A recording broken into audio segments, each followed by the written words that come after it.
Assalamualaikum warahmatullahi wabarakatuh.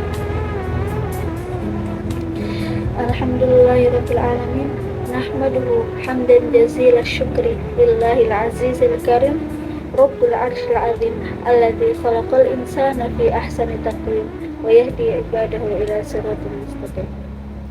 Salatan wa salamun ala man ba'athahu Allah liyutimma makarimal akhlaq qaidul khandaq alladzi yamshi 'alal aswaq wa yuqatilu fil haqq wa ja'a bi suratil alaq. Asyhadu an la ilaha illallah wa asyhadu anna Muhammadan abduhu wa rasuluh la nabiyya ba'dahu. Qala Allah ta'ala fil Qur'anil Karim, a'udzu billahi minasyaitonir rajim. Yarfa'illahu alladhina amanu minkum walladzina utul 'ilma darajat. Surahul Azim.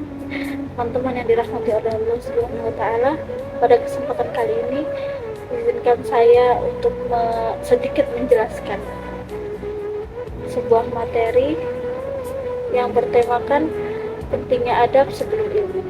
Dalam istilah Arab disebutkan al-adab fawqal ilmi. Istilah ini maksudnya adalah suatu adab, sikap, tata krama, dan perilaku. Semuanya itu lebih diutamakan sebagai fondasi sebelum kita menuntut ilmu.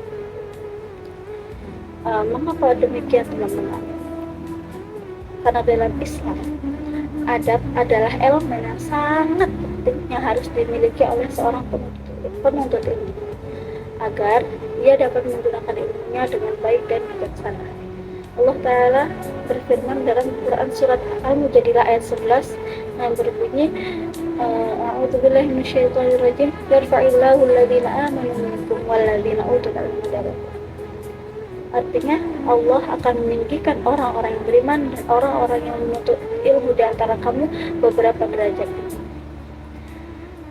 Namun teman-teman, ilmu tanpa didasari dengan adab itu bagaikan pedang tanpa sarung. Mengapa demikian? Karena pedang tanpa sarung, dia dapat melukai pemiliknya, bahkan melukai orang lain jika digunakan tidak dengan berhati-hati. Rasulullah SAW bersabda, "Innama bu'itsu liutammima makarimal akhlaq." Sesungguhnya aku diutus untuk menyempurnakan akhlak yang mulia.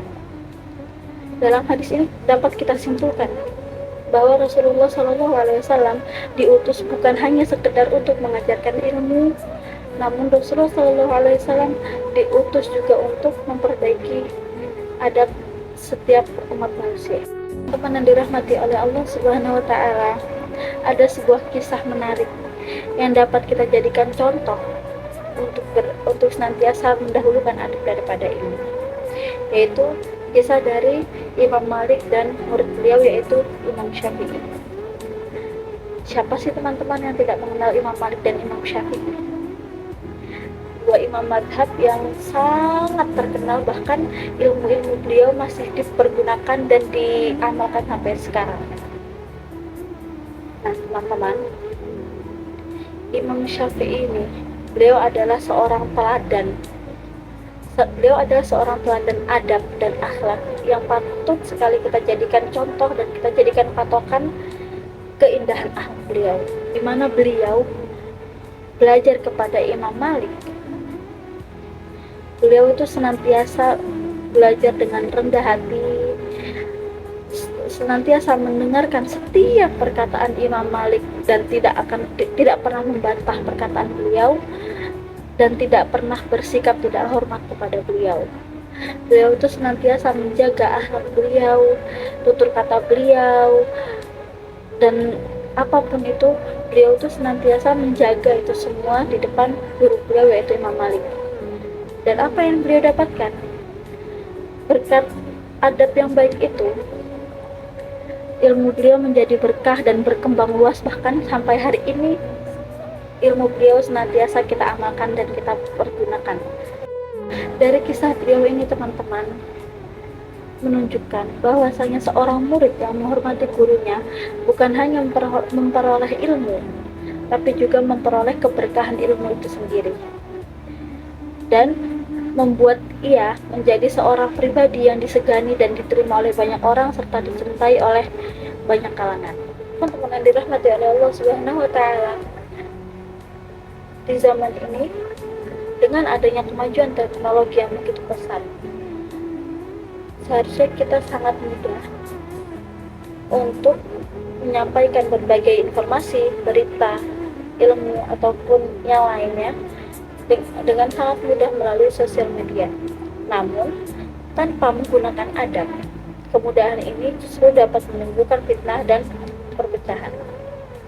Contoh nyata yang dapat kita lihat di media sosial adalah di mana banyak orang-orang itu menyampaikan opini tanpa memperhatikan perasaan orang lain. Atau ketika seseorang itu menyampaikan suatu perkataan yang benar, namun ada beberapa oknum atau orang-orang yang malah menyelewengkan, mereka yang tidak beradab itu malah menggiring masyarakat kepada opini mereka sendiri yang belum tentu baik dan beradab. Nah, hal seperti itu teman-teman yang akhirnya menimbulkan perpecahan dan fitnah. Oleh karena itu teman-teman yang dirahmati Allah, adab di sini digunakan sebagai filter, yaitu penyaring yang digunakan untuk menjaga ilmu dan opini itu agar tetap berada dalam koridor yang baik, agar ilmu dan opini yang digiring oleh masyarakat itu tetap dalam koridor yang baik tanpa menimbulkan perpecahan ataupun permusuhan tersebut. Imam Al-Ghazali mengatakan, ilmu tanpa amal adalah sebuah kebodohan, dan amal tanpa ilmu adalah sebuah kebinasaan. Maksud dari perkataan beliau di sini adalah ilmu dan adab adalah suatu hal yang saling berkesinambungan, saling berhubungan satu sama lain dan tidak terpisahkan. Seseorang yang memiliki ilmu tapi tidak memiliki adab, ia akan menjadi seorang yang sombong, dan itu akan menjadi bumerang yang akan menghancurkan dia di kemudian hari. Karena apa? Karena seseorang yang memiliki ilmu tanpa adab, dia akan merasa dirinya lebih tinggi dari orang lain. Dia akan merasa dirinya lebih hebat dari orang lain, yang akhirnya melahirkan kesombongan itu dan menghancurkan dia di kemudian hari. Sedangkan seseorang yang berilmu dan beradab, dia akan mengedepankan adabnya. Dengan adab itu, dia akan membawa manfaat yang besar bagi banyak orang dan mengangkat derajatnya serta menjadikan dia pribadi yang sangat dicintai oleh orang banyak dan disegani oleh masyarakat. Teman-teman yang dirahmati oleh Allah Subhanahu wa taala, kesimpulan dari materi yang saya sampaikan adalah adab adalah dasar utama dalam menuntut ilmu. Ketika adab seorang muslim ini dijaga, ilmu itu akan senantiasa membawa manfaat yang besar dan menjadikan seseorang itu menjadi pribadi yang disegani serta barokah ilmunya. Sedangkan ilmu yang tinggi namun tanpa adab, ia akan kehilangan nilainya. Ia akan kehilangan keberkahan dari ilmu tersebut. Oleh karena itu teman-teman yang dirahmati Allah, mari kita sama-sama menanamkan adab dalam menuntut ilmu, sehingga ilmu kita dapat menjadi ilmu yang berkah dan bermanfaat bagi semua orang. Semoga Allah Ta'ala membimbing kita dalam mencari ilmu yang penuh dengan adab dan keberkahan, yang akan menjadikan ladang kebaikan dan ladang pahala bagi kita, keluarga kita, dan masyarakat secara umum. Amin ya rabbal alamin. Demikian teman-teman apa yang bisa saya sampaikan, kurang lebihnya saya mohon maaf. Billahi taufiq wal hidayah. Wassalamualaikum warahmatullahi wabarakatuh.